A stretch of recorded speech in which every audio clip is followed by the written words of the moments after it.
નમસ્કાર દર્શક મિત્રો, સિંધુદય ન્યૂઝમાં આપ સૌનું સ્વાગત છે. આવો જોઈએ આજના સમાચાર. છાલોદ વણકત લાઈ મંદિરે પ્રાણ પ્રતિષ્ઠા મહોત્સવ અને શોભાયાત્રાના સમાપન પછી દીપોત્સવ ઉજવાયો.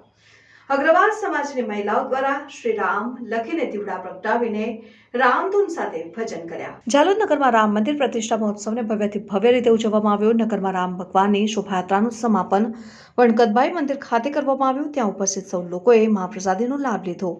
ઉપસ્થિત સૌ લોકો પ્રભુ શ્રી રામના કાર્યમાં જોડાવા તે બદલ પોતાને ધન્ય સમજતા હતા. સાંજે 7 વાગે અગ્રવાલ સમાજની મહિલાઓ સૌ વણકતભાઈ મંદિરે ઉપસ્થિત રહીને ભગવાન શ્રી રામના મંદિર આગળ શ્રી રામ લખીને દીપોત્સવ પ્રસંગ ઉજવ્યો. દીપોત્સવ પ્રસંગ ઉજવણી કરતા સૌ મહિલાઓ રામધૂન સાથે ભગવાન શ્રી રામના ભજન કરીને રામમય બની ગયેલ હતી. ઉપસ્થિત સૌ મહિલાઓના ચહેરા ઉપર પ્રભુ શ્રી રામને વધાવવાનો અનેરો ભાવ જોવા મળ્યો હતો. Reporter Pankaj Pandit, સિંધુદય news, Dahod.